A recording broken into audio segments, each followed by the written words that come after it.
What is up? We are back with another behind the scenes video of what it takes, at least for us, to get a radio interview this day because technology is so nice and it sounds so much better than getting somebody on the phone. Jesse, what's up, man? What's up, Mike? Glad to be here. Appreciate you in the audience, and thanks for taking the time to check it out. Yeah, bro. We appreciate your time, and we'll get into the radio interview here in a few seconds. But if you're watching this video and you want to help support our mission of giving a global platform to independent and unsigned artists, help them promote their music across the world on our 19 affiliates, you can check that out, indierageradio.com/radio-show, or you can just go to indierageradio.com and click radio show. That'd probably be the easiest way to do it. But anyways, if you want to help support us, one of the easiest ways is our Amazon affiliate link. It's in the crawl of the video. It's also down in the description. Everybody shops on Amazon. So if you put in tinyurl/Amazon link MO, it's going to pull up our affiliate link. Highlight it. Save that bad boy in your bookmarks, whether it's in your phone or your PC or whatever computer you use. Look, I'm a PC Android guy, so I always forget about the Apple people, but I know you're out there. I'm right here. Right on. So if you enjoy what we do, every time you buy something in Amazon with our link, it sends a small commission back to us with no added cost to you, and it helps us keep us broadcasting. So we sure would appreciate it. All right, here we go. Segment one. Oh, I forgot to ask you. Yeah. Let's see. What? Because in segment three, we kind of talk about the city where people are from. Okay. What city are you from? Cleveland, Ohio. I've traveled a lot and been around a lot, but Cleveland's always kind of been home in Ohio. Right. Okay, very good. All right, here we go. In 3, 2, 1.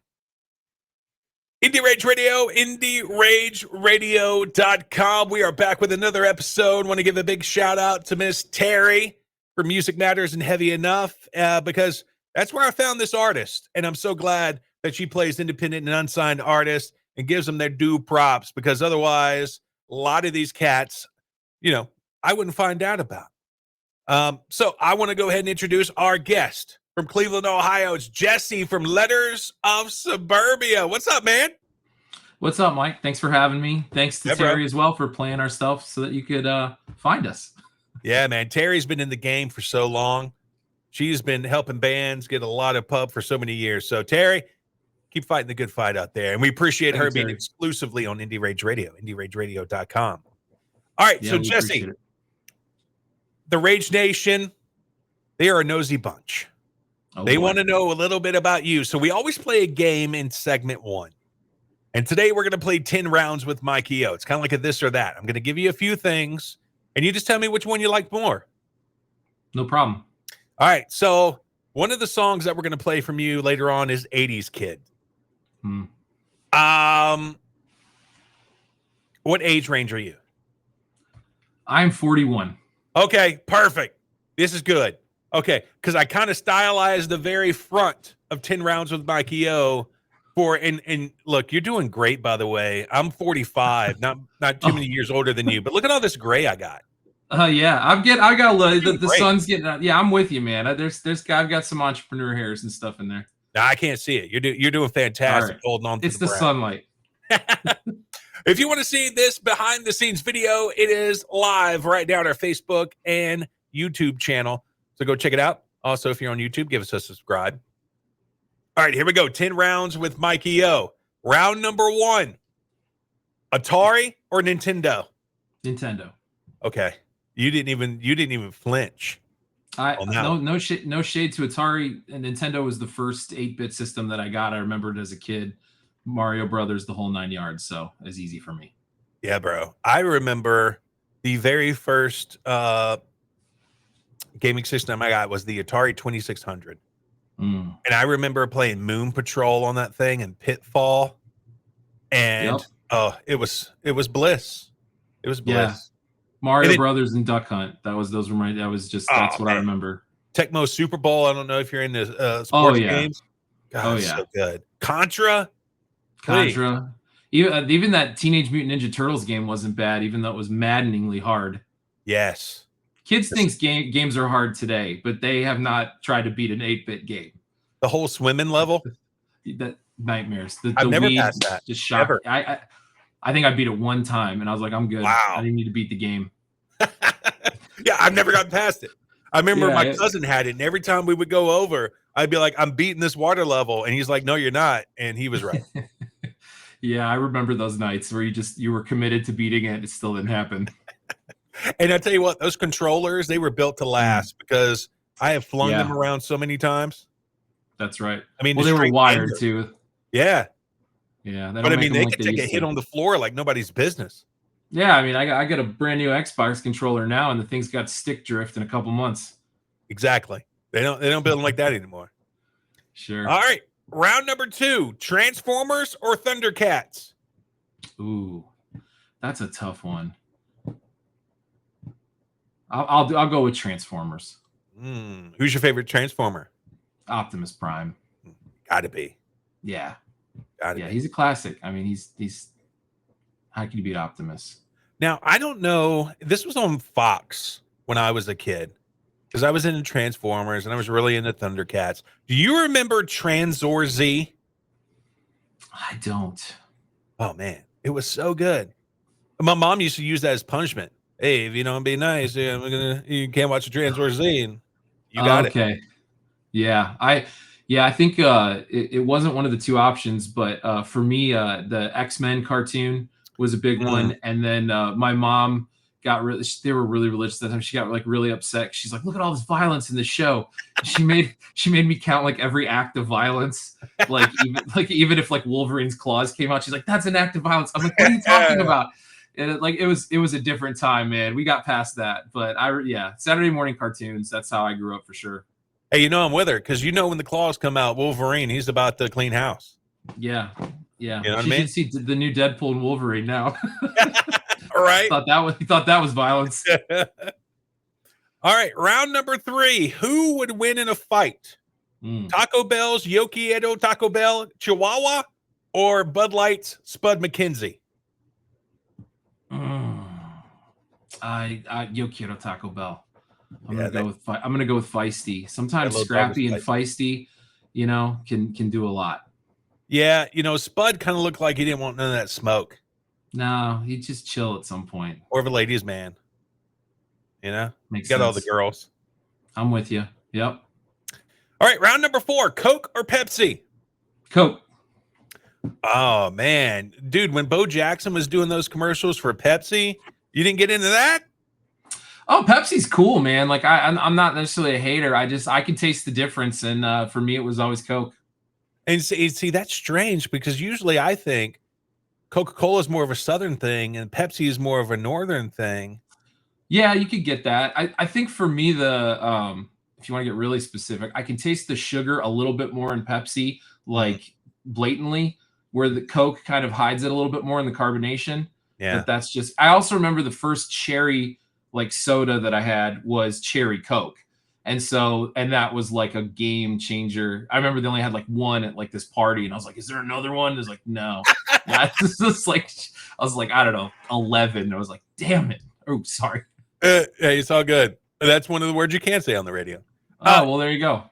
Look, Jesse, we must be brothers from another mother because I love cherry Coke. And there is a place here in town, shout out Navrosky's.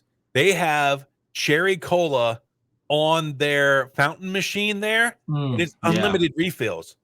Like I get diabetes every time I go there. Yeah, it's a rough one. The theaters that do the crazy machines that have all the possible mixtures. There's some theaters that do that. That's crazy too, because you can do anything. They got vanilla and cherry and everything. You can make your own. Have you ever had one of those Mexican Coca-Colas like in the glass bottle? Yeah. So funny story. I lived in Mexico for 4 years. So when I was a kid. Yeah. So I had the legit stuff. And that's maybe another reason that Coke over Pepsi was easy for me, because I grew up on those a little bit. Yeah. Once I introduced my kid to like the Mexican sodas in a glass, because everything tastes better in glass for some reason. That's true. And, every time we stop by the store, Still to this day, he's 17. We got to get a Mexican soda. We got to go find their Mexican spot in the store. Yeah. Yeah, I get you 100%. Like, I don't know why America, well, I mean, they're in America too, why the United States of America hasn't jumped on the whole apple soda train. That is so good. Interesting. I think they have when it comes to like alcohol. Like all the effort and flavoring seems to be going to like every possible type of beer and seltzer right now. That is so true. I remember when like the beer aisles had like 2 options for like anything flavored, and now it's like everything's flavored. Mm-hmm. Good point. Maybe that's where it went. All right, round number 5. Oh wait, I got to ask this. Okay. What city in Mexico did you grow up in? They say El DF, which is like the city, like basically like, you know, the way LA is a city, but it's so massive. Mexico, I think, is like 3 times the size of LA. So I don't even know what part because I was a kid, but yeah, like Mexico City. Oh, okay. Yeah, right on. Very cool. I'm still trying to convince my wife to retire down in the Yucatan. And she's still not down. And I'm like, look, we will be living like kings and queens. Like, you gotta just do a trip. And we'll be right on the beach. You got to ease into it. You know, let's take a little trip. Let's take a little long weekend, whatever, and then let it go from there. There we go. Let me write that down. All right. Round number 5, Arnold or Stallone? Arnold. I didn't even need to hear the other one. Yeah. Arnold. Come on. Oh, so good, man. Look, yeah. Have you seen The Expendables? You know, I never saw it. I actually meant to do it, and I never actually saw it.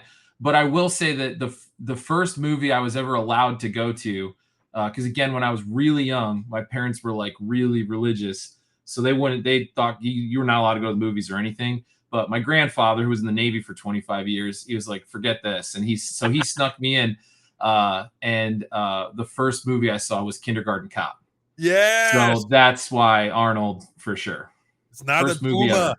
It's not. Man, that was such a great movie. But yeah, in the Expendables 4, if you ever get a chance to sit down and watch a movie, Expendables 4, I mean, the whole series is binge worthy, but I think it's 4 that he's in. But they have him do all his catchphrases. That's his only lines. Oh, so like, that's awesome. You know, they're like, this whole country is about to like blow them up, you know, and they're like, man, this door's locked. We're not going to be able to get out. This is it. And then all of a sudden the door, you know, swings open and it's Arnold. And of course he says, get into the chopper. Yeah, I'll have to make time for sure. I've heard good things. So good. All right, round number 6, pizza or hamburger? Ooh, pizza. Yeah. What's your favorite pizza topping? You know, I'm one of those guys. I like pineapple on pizza. So Hawaiian pizza, I'm all good with it. But pepperoni's fine with me too. I got to pull up a react on that. Hold on. Yeah, I know. Did you hear that? I did. Very good. Okay. I guess you know, I don't hate on the pineapple either, but that is such a scandalous topic these days. I know, but you know, I feel like nowadays people need to just like pick their sides, you know. Look, and most of these people who are vehemently against pineapple on pizza have probably never had it on pizza.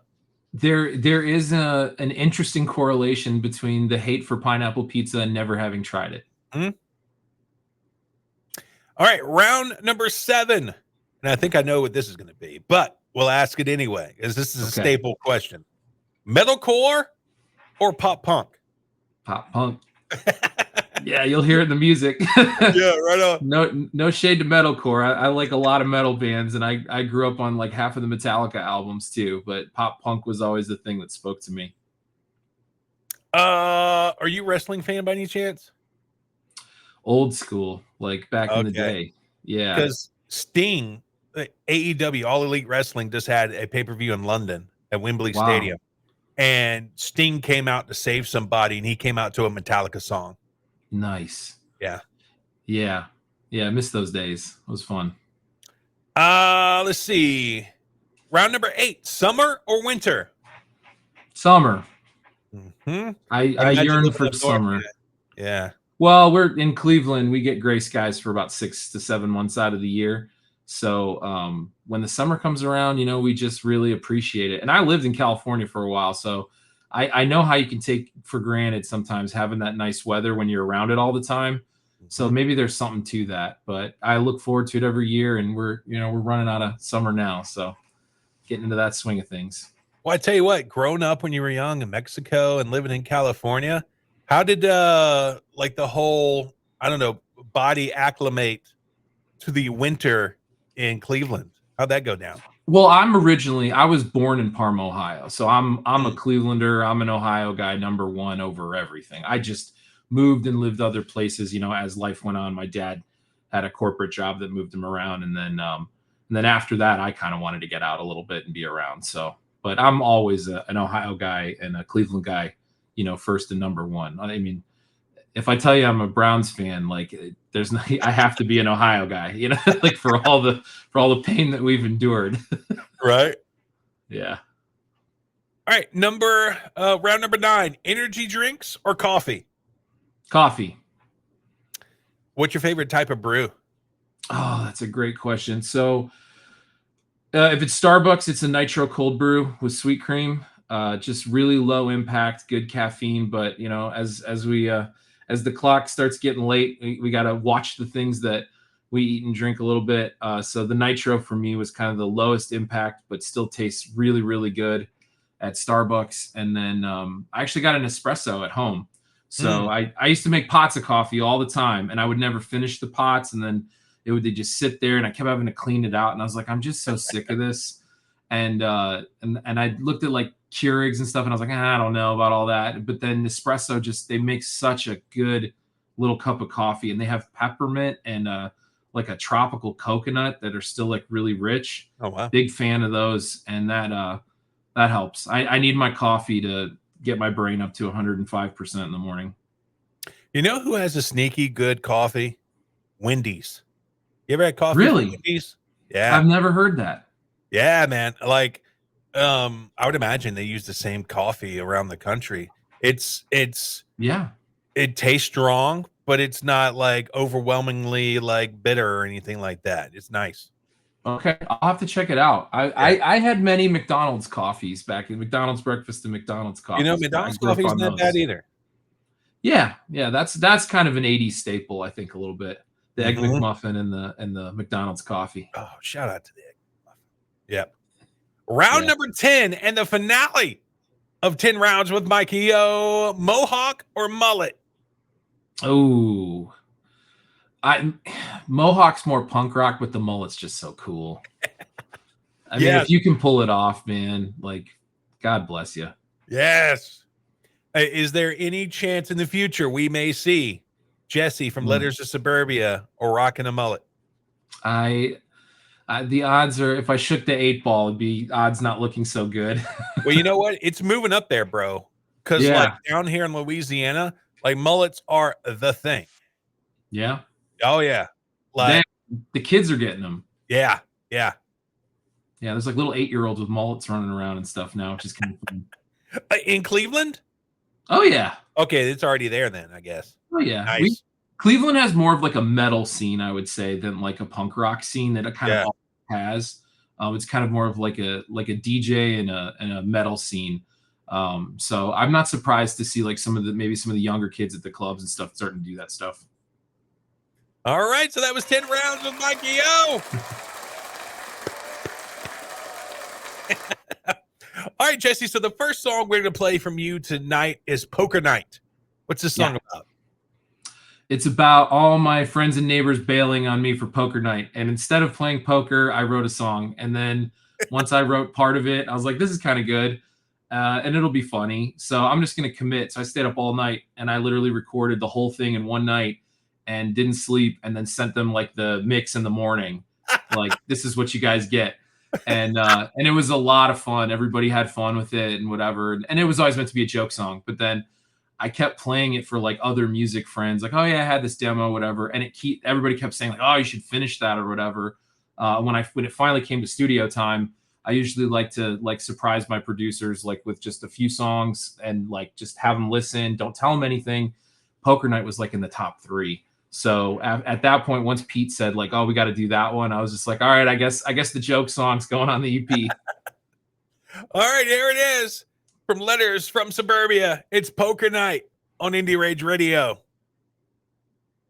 All right, very cool. Remember, in segment 2, we're this is coming out after your EP release, so we're talking like it's already out. Yep. All right, here we go in 3, 2, 1.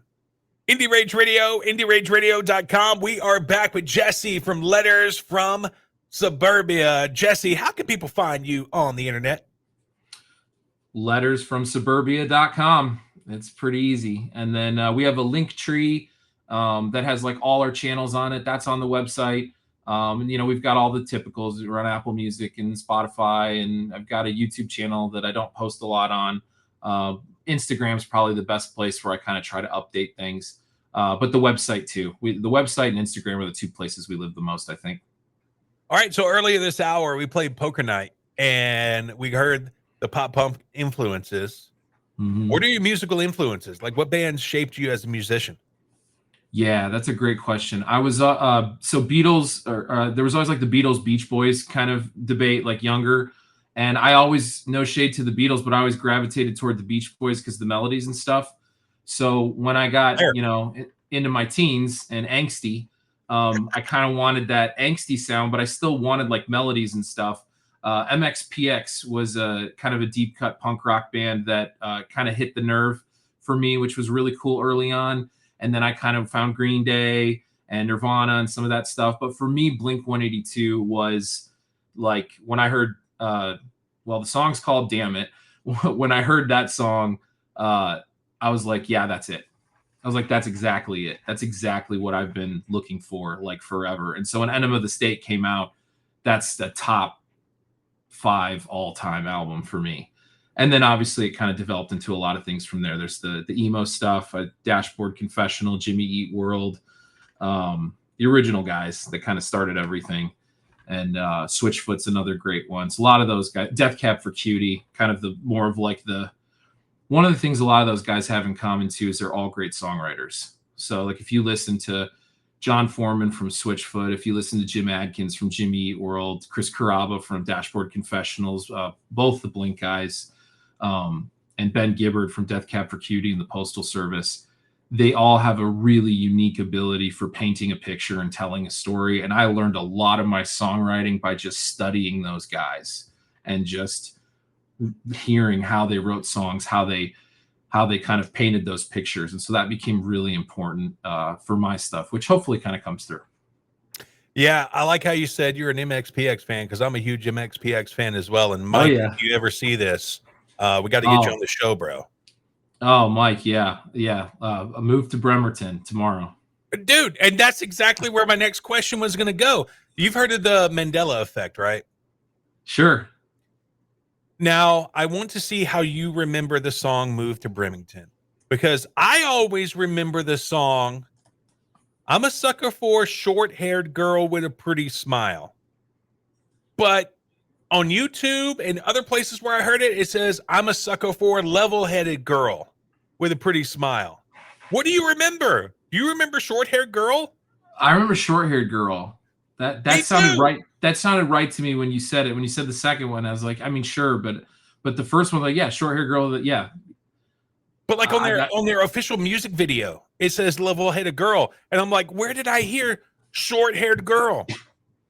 I think it was short-haired girl. There's got to be a story there, because I never really saw the videos. I mean, it was not easy to watch music videos back in those days. Like if you want to watch a music video, you were buying like a skate punk tape, or like had MTV on like all day waiting for like hopefully the video to come. And if you were into punk rock, there's a good chance that it wasn't coming up because MTV kind of got taken over by all like the top 20 and stuff.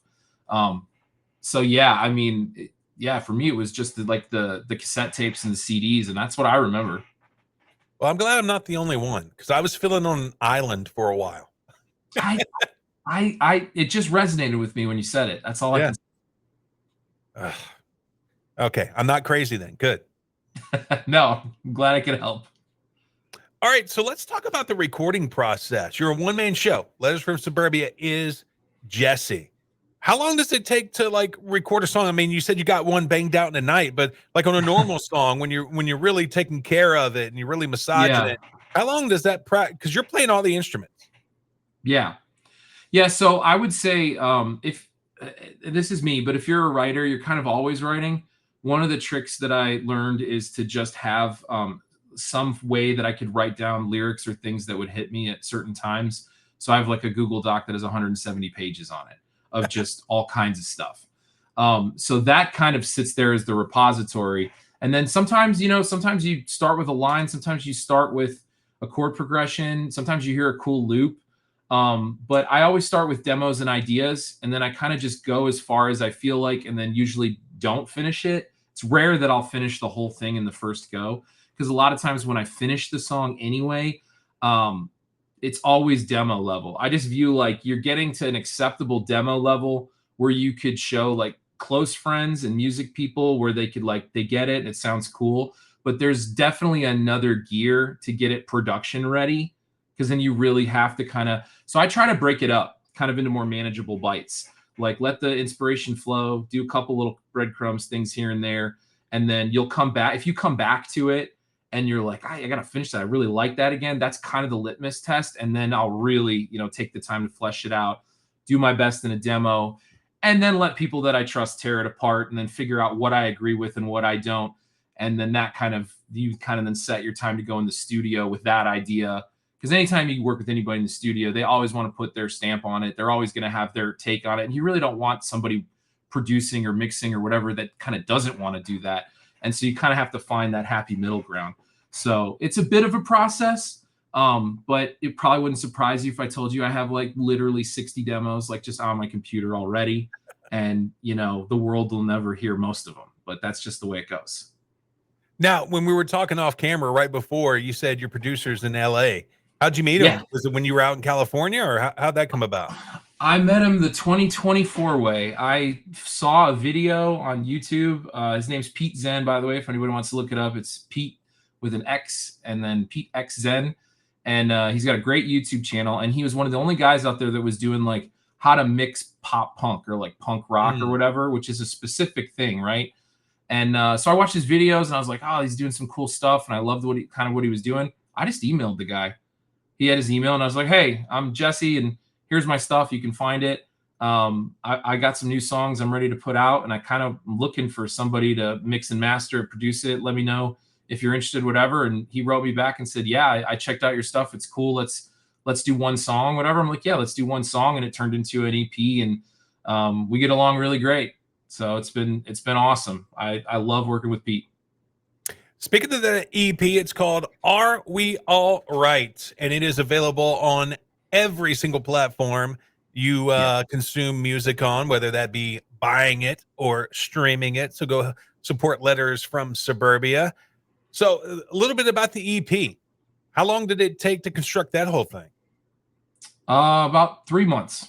Nice. So yeah, Pete and I started on the demos. Medical Boomerang was the first song. And then Poker Night was kind of the second one, I think. And then Drop You. Drop You was the second one. And then we were just working so well together. I was like, dude, let's just do a few more. Let's just do like a small EP. And so I think by the end of March, we had pretty much everything mastered and kind of done for where we needed. There were a couple tweaks after, but it was pretty much done in like a solid 3 months or so. We did it all digital, all over the internet. Nice. And speaking of Medical Boomerang, that's the first song I heard from you. And I was telling you before we got started, Terry turned me on to it. It was on her show. And I was like, Medical Boomerang, that's interesting. I got to check this out. And I really enjoyed the song. What's the song about? Yeah, it's a song that could have ended up sounding really lame. So I was glad that because really at the end of the day, it was just my experience with the medical system. And there's a lot of great things when it comes to the medical system and stuff like that. I just have, some of my own experiences with my wife and with family and different things. And I really, at the end of the day, I just felt like when you really need help, it's like if you don't fall into a cookie cutter box, if you have this or you have that, you're kind of on your own. That just test you to oblivion. And rarely do you get a real diagnosis, like what's actually going on, like not even like surface level, but like where's something coming from. and not so much me, but just people around me too. And it just was something that I, you know, the one line was, $1 million poison Band-Aid. And once I kind of had that line in my head, it just made a lot of sense. And then it just kind of went from there. Yeah. I was telling people the other day, cause as I get older, as my wife gets older, obviously we're having more medical issues, and, the system is so broken here in the States. I mean, it is so bad. So I feel this song. Yeah, I'm glad I did too. It was not an easy thing to like find the right way to say it without just being too ridiculously whiny and ridiculous, or way too soft about it. I think I got it, but just trying to find that middle ground, and just hit that issue. Here's Medical Boomerang from Letters from Suburbia on Indie Rage Radio. All right, very cool. Segment 3 kicks off hour number 2. Okay. That's where we're going to talk about Cleveland. All right. We can do that. All right, here we go. In 3, 2, 1. Indie Rage Radio, IndieRageRadio.com. Hour number 2. Jesse from Letters from Suburbia back here with us. Jesse, thanks for hanging around. Sure do appreciate it, man. How was the virtual green room? Was the temperature okay? It was wonderful. They had just only the green M&Ms in the bowl that I wanted. Yeah. So I was really happy about that. And I hear we have that imaginable, that's not even a word, that, okay, cut that. We're going to have to edit that. All good. What's the word that I'm looking for? I don't know. I was going to say something about the nitro coffee in there. Oh, but it not being real, but I don't know. The imaginary nitro cold brew. Yeah. I gotcha. I track with you. Okay, here we go. Yeah, it's all good. Start that all over. Yeah, just do it again. All right, in 3, 2, 1. Indie Rage Radio, IndieRageRadio.com. Hour number 2. We're back at it with Jesse from Letters of Suburbia from Cleveland, Ohio. So, Jesse, in segment 3, we usually like to get to know the towns where our guests are from. So, we're going to talk a little bit about Cleveland. Yeah. All right. So, just imagine it. Somebody is hopping on the Spirit airline. They're not sitting with the jabronis in the back. They sprung for the big seats in the front. They're flying high class, okay? They're coming to Cleveland for one night only. They're in Cleveland. What's one restaurant that they got to stop at?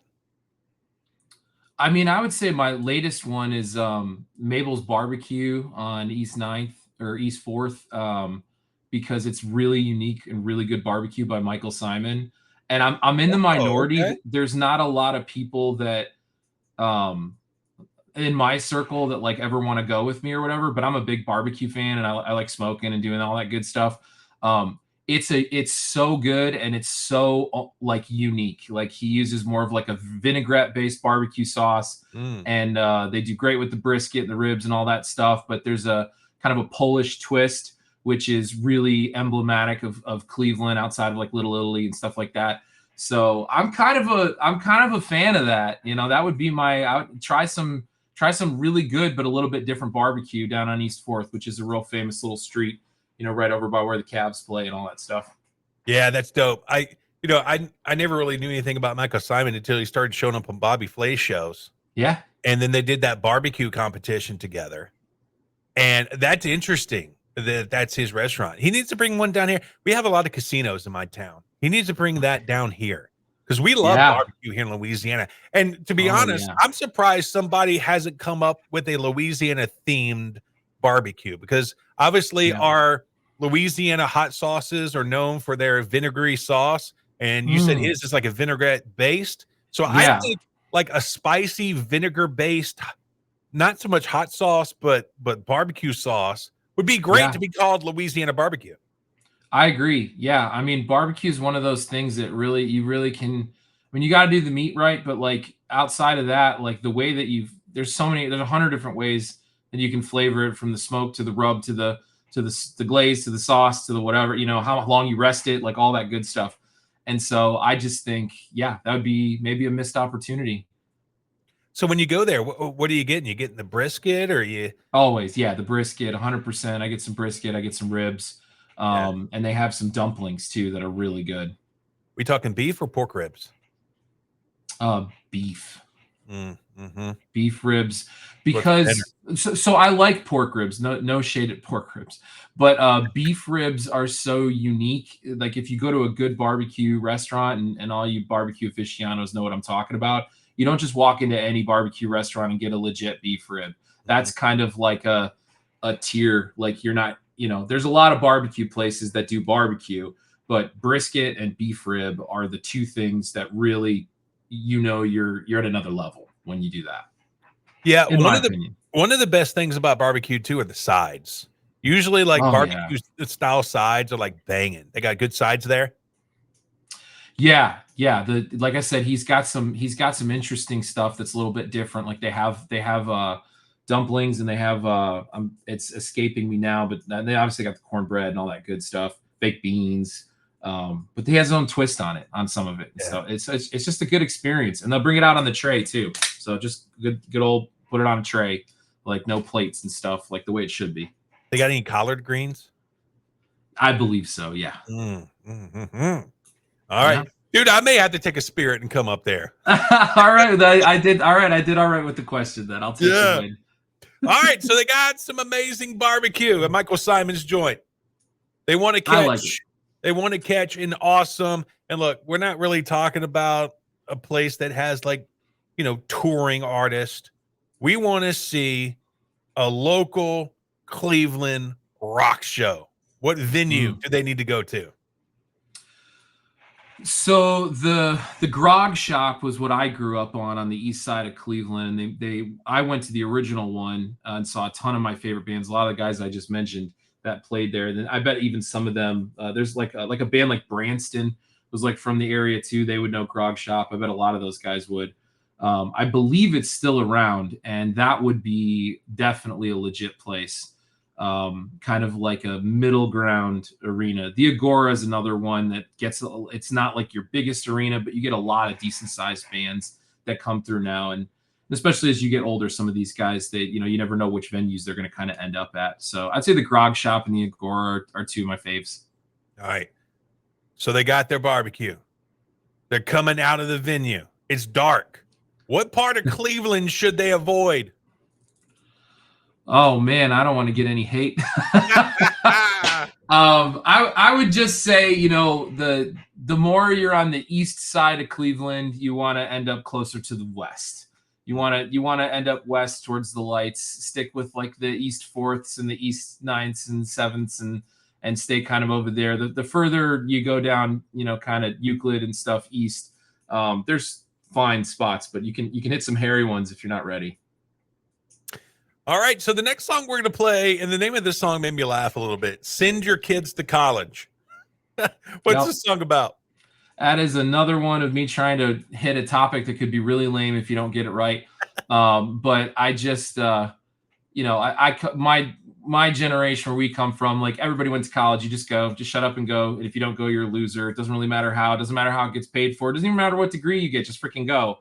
And so that was the message, and has been, I think, for a couple decades now. And it's obviously ridiculous, and obviously hasn't borne out very good results. I think is evident by, the younger parents and people like myself now that we got our own kids, or we got our friends have their own kids, and we're kind of looking at that going, I don't know if I want to give them that advice. And so it's really just kind of a sarcastic take of kind of what college has become, and what it's not. And just kind of my little sarcastic take on it. It's kind of the modern day, get a haircut and get a real job. Yes, it is. Yes, it is. And a real expensive version one that puts you in debt too. Yeah, yeah. And, my wife is real big on, our kids got to go to college. And like when she's out of the room, I'm like, hey, you can go to trade school and make a ton of money.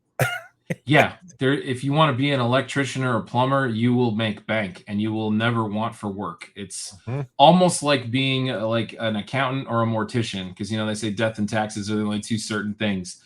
Some of these like infrastructure type things, making stuff, is really huge right now. And take it from somebody who has an undergrad and a graduate degree. My wife and I both. So I know what I'm talking about a little bit. And I actually don't use any of it. And I started my own company, and that's what I do now. So here it is. It's Send Your Kids to College from Letters from Suburbia on Indie Rage Radio. All right, so segment 4 is like the last segment of the show. It's like at the end of the show, so we're up against the clock type thing. So we're just trying to bow on everything. It's our shortest segment. Rapid fire. Essentially. And remember, this is after your EP has released. So when I ask you, what does the future look like? We already released your EP. Got it. All right, here we go. In 3, 2, 1. Indie Rage Radio, IndieRageRadio.com. Sadly, it happens every week, but we are here once again. It is the end of the show. Jesse from Letters from Suburbia, thank you so much for joining us today, man. Thank you for having me. It was my pleasure. Yeah, bro, it's been a blast. I enjoyed getting to know about Cleveland. I've enjoyed about the process of being a one-man band, and you guys, you and your producer, you guys are rocking it. Keep up the hard work. Keep up the grind. Keep pumping out amazing music for us to consume, man. All right, so what does the future look like for Letters from Suburbia? I'm gonna keep writing. I already have probably 3 or 4 songs for the next one. I've got some plans for some cover songs. And there's so many layers in the songs you've heard on the EP that are out now, that I could probably create like instrumental only songs out of some of the layers. So I have a few ideas like that if I can find all the time for it. But my cycle is usually to go into writing mode over the winter, and then I'll come back with the spring and hopefully have some new stuff for you. All right. So this video is going to be on. Oh, and by the way, if you want to see the behind the scenes video, it's live right now on our Facebook and our YouTube channel. If the algorithm gods show favor on us and you just want to throw it out into the ether, what artist out there would you love to collab with? Oh, man. There's a lot. I'd love to collab with probably Andrew McMahon from Andrew McMahon in the Wilderness, formerly from Jack's Mannequin and Something Corporate. I think we have a similar vibe. There you go. Let's hope it happens. If it happens, you got to email me. You got to let me know. I will. I don't know. There you go. Heck yeah. Rapid fire. All right. So the last song we're going to play tonight is called 80s Kid. What is this about? 80s Kid is about being an 80s kid. Just the vibe of that and growing up like that. And if you really listen, if you dig it, if you get into it, the amount of Easter eggs and layers that are in it, from sounds to lyrics to everything, like if you are even close to connected to that era, and it's kind of, your vibe, I think you'll find something special. And it's one of my favorites from about 3 years ago. I think we released it. So yeah, it had to get a mention. Here it is. It is 80s Kid. He is Jesse from Letters from Suburbia. My name is Mikey O. We are out of here. See you when we see you. All right. Very cool. Jesse, thank you so much, dude. Dude, thank you. That was, man. No, dude, I appreciate it. It was really fun. This is a ton of fun, and it's a good time. I'm looking forward to seeing it. Before you leave, could you give me a drop? Could you say, hey, this is Jesse from Letters from Suburbia, and you're listening to Indie Rage Radio? Absolutely. Tell me when. Whenever you're ready. This is Jesse from Letters from Suburbia, and you are listening to Indie Rage Radio. Fantastic. One take. Can't beat that. I had practice. All right, Jesse. Like I said before, keep up the great work, dude. You're doing fantastic. Thanks, man. I really appreciate it. Hopefully we get to talk again soon. Yeah, bro. See ya. All right, you too. Take care.